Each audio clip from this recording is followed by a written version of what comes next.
I paid for my brother's dream wedding, then found out he was stealing my identity. My name is Sara Malik and I'm 38 years old. For 4 years, I funded my younger brother Daniyal's life. His rent, his car payments, his credit card debt, his medical bills after the accident. I did it because our parents were gone, because he had no one else, and because I believed, truly, blindly believed, that family is the one thing you never abandon. Then, on a random Tuesday in September, I got a call from a debt collection agency about a $94,000 loan I had supposedly taken out in 2021. A loan for a wedding venue. A wedding I was never invited to. That's when I learned that the brother I had sacrificed my 30s for had been using my social security number, my credit history, and my name, the name our mother gave me, to build a life he didn't want me anywhere near. Let me take you back to 2019, to the day our father died, and the moment I became the only person standing between Daniyal and the world. Daniyal is 31, 7 years younger than me. He was always the one our parents worried about, not in a troublemaking way, but in a fragile way. Sensitive, prone to anxiety, the kind of person who needed anchoring. I was the anchor. When Dad had his stroke, it was me who flew home from Chicago and handled everything. The hospital paperwork, the funeral arrangements, the sale of the house after Mom's dementia made her care facility unavoidable. Daniyal was there, technically, but he couldn't function. He shut down. I can't deal with this, Sara, he told me at the funeral. I just can't. You don't have to, I said. I've got it. And I did. I always did. After the estate settled, I gave him his half, $67,000, and he burned through it in 18 months. Bad investment. A failed food truck venture. Credit card debt from a period of depression where he shopped compulsively. He called me crying. I don't have rent, he said. They're going to evict me. I paid it. That was the beginning. For the next 4 years, I sent money with the regularity of a mortgage payment. Sometimes $800 a month. Sometimes $2,000. Once, $8,500 when his car needed an engine replacement and he'd missed too many work shifts to cover it himself. My own savings account sat static. My own apartment in Chicago was a studio I'd been in since 2017, not because I couldn't afford more, but because I kept funneling the difference to Daniyal. I told myself it was temporary, that he was getting better, that one day he'd find his footing and I'd finally start building my own life. I said that for 4 years. Then, in 2022, he met Priya. He called me giddy, almost unrecognizable. She's incredible, Sara. She's exactly what I needed. I was relieved, genuinely. Maybe Priya was the anchor he needed, and I could finally let go of the rope. I met her at Christmas that year. Beautiful girl, confident. She looked at Daniyal the way I'd always hoped someone would, like he was worth showing up for. You're incredible, Priya told me over dinner. Daniyal talks about everything you've done for him. You're basically his whole world. I smiled. He's my brother. That's what family does. She smiled back. I didn't know what that smile meant then. The engagement happened in March 2023. Daniyal called, ecstatic. We want to get married in October. Big ceremony. Her family is traditional. They want the whole thing. That's wonderful, I said. What do you need? Nothing, he said. We've got it handled. Priya's parents are helping. We just want you there. For the first time in years, he didn't ask me for money. I should have noticed that. I RSVP'd immediately, bought a new dress, took the week off work. A month before the wedding, I received a save the date via email. I wasn't on it. Family listed on the card. Priya's parents, her 2 sisters, her grandmother, Daniyal's side, and loved ones. No mention of me. I called him. The save the date went out. Am I on the guest list? Of course you are, he said, laughing. Don't be weird about the card. Those are just for the formal ceremony seating. I let it go. 2 weeks before the wedding, I got the call. Unknown number. A woman's voice. Is this Sara Malik? Social Security ending in 4471. Yes. This is Apex Collections. We're reaching out about a delinquent loan in your name, $94,000 taken out in April 2021 through Greenleaf Lending. The account is 4 months past due. The world went quiet. I never took out a loan with Greenleaf Lending. The application was submitted electronically. Your social security number, date of birth, home address, and employment history were used. The funds were disbursed to an account ending in 7733. That's not my account. We understand disputes happen, Ms. Malik, but the documentation is very complete. Pay stubs, bank statements, a copy of your driver's license. I hung up and immediately pulled my credit report. The loan was there. So were 3 credit cards I'd never opened. So was a second loan, $22,000, taken out in 2020, labeled personal emergency. $116,000 total debt, accumulated in my name while I was busy sending my brother grocery money. I sat on the floor of my kitchen for a long time. Then I opened my laptop and started searching. The wedding venue was called The Garden at Whitmore Estate. I found it on Instagram. Gorgeous. Rolling hills outside Nashville. The rental rate was listed on their website, starting at $85,000 for a full weekend. I searched the booking name. Daniyal Malik. I searched the date. October 14th, 2023. The wedding was in 11 days. My hands were shaking when I dialed him. He answered on the second ring. Chipper. Sir, what's up? Tell me about Greenleaf lending. Silence. Just a second of it. But I'd known his silences for 38 years. That was a caught silence. What? Greenleaf lending. April 2021. $94,000 in my name. Tell me about it. Another pause. Then his voice changed. Flatter. Who called you? A collections agency. Because you haven't been making payments. Sir. And the 3 credit cards. And the 2020 loan. $116,000.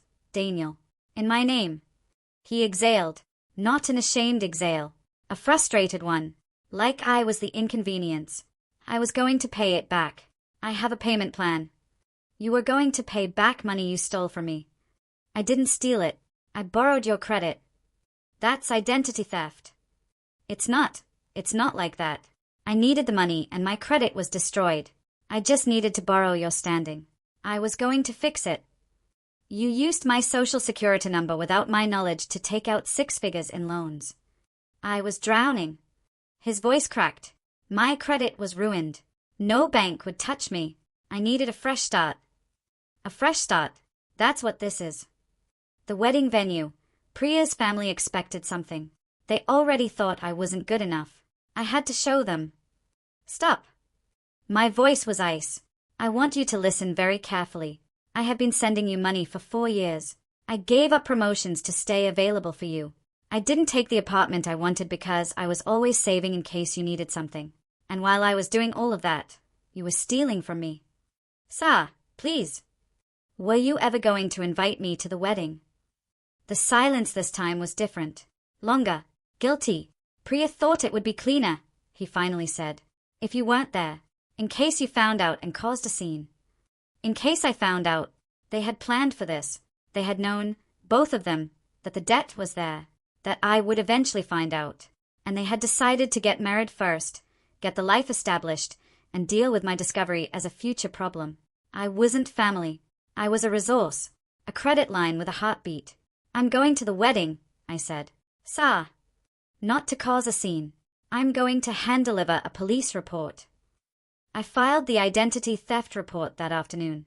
Fraud department. Full documentation. The loans, the credit cards, the account numbers he'd linked them to. The detective I spoke with was a woman named Ortiz.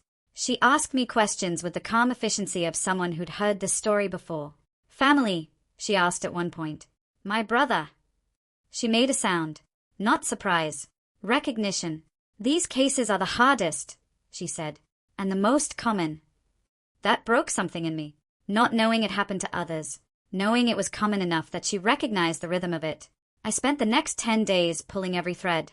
I requested full transaction records from Greenleaf Lending and the credit card companies. I documented every transfer I'd made to Daniyal over 4 years. Every Venmo, every wire, every check. I built a spreadsheet. $203,400 total. 4 years of my money, sent in good faith, plus $116,000 in stolen credit. I hired a lawyer. She was small, efficient, and angry on my behalf in the precise professional way lawyers are when a case is airtight. Civil suit on top of the criminal report, she said. Fraud, identity theft, unjust enrichment. And the wedding venue loan is criminal. That's why a fraud. He's my brother. She looked at me steadily. He's the person who stole your identity to fund a wedding you weren't invited to. October 14th. I did not go to the wedding. Instead, I contacted Priya's parents. Her father was a man named Suresh. I found his email through a mutual connection, a cousin of Priya's who'd been kind to me at Christmas. I sent him a single email. No drama. No accusations. Just documentation. The loan amounts. The dates. The account they were tied to. The police report number. The lawyer's letter. And one line at the end. Your daughter knew. She asked him not to invite me in case I found out before the ceremony. I thought you desired to know what kind of foundation your family is standing on. I don't know what happened at the wedding. I know it happened. I saw photos on Instagram 3 days later, mutual friends tagged in them. The venue was exactly as beautiful as it looked online. Priya in an ivory lehenga, Daniyal in a sherwani, smiling. I studied his face in those photos for a long time. He looked happy. That was the hardest part. Not the money, not the fraud, not even the betrayal. The fact that he looked completely happy. My lawyer moved quickly. The criminal case was filed within 30 days. Identity theft at this scale, 6 counts, multiple financial institutions, carries significant weight. Daniyal was arrested in November, released on bail. His lawyer called mine immediately to discuss settlement. The conversation was short. My client would like to discuss repayment options. My client would like to discuss full restitution plus damages, my lawyer said, and we're not withdrawing the criminal complaint. The civil settlement took 4 months to negotiate. He liquidated their joint savings. Priya's parents contributed, whether willingly or under pressure. I don't know and don't care. I received $189,000. Not everything, but enough to close the debt, restore my credit, and start over. The criminal case is still pending. Priya left him in January. I found out through the same cousin who'd helped me reach her father. I felt nothing about that. Oh, I tried to. I'm in a 1-bedroom apartment in Denver now. Nicer than anything I had in Chicago. I put a down payment on it 6 months ago, the first real thing I've done for myself in years. I started therapy in December. My therapist asked me in our 3rd session, when you think about Daniyal, what's the primary emotion? I thought about it for a long time. Grief, I said. Not anger. Grief. Like I'm mourning someone who never existed. She nodded like she'd heard that before too. Here's what I know now. Sitting in my own apartment with my name on the deed and my credit score climbing back toward the number it should have been all along. There is a specific kind of person who will let you sacrifice for them, gladly, repeatedly, gratefully, while quietly positioning themselves to take more than you'd ever willingly give. They are not strangers. Strangers can't get close enough. They are the people who know exactly how much you love them, and they use that love like a key. I spent 4 years believing that being a good sister meant being available without limit. That love was measured in endurance. That if I just held on long enough, Daniyal would become the person I was holding on for. He became someone else instead.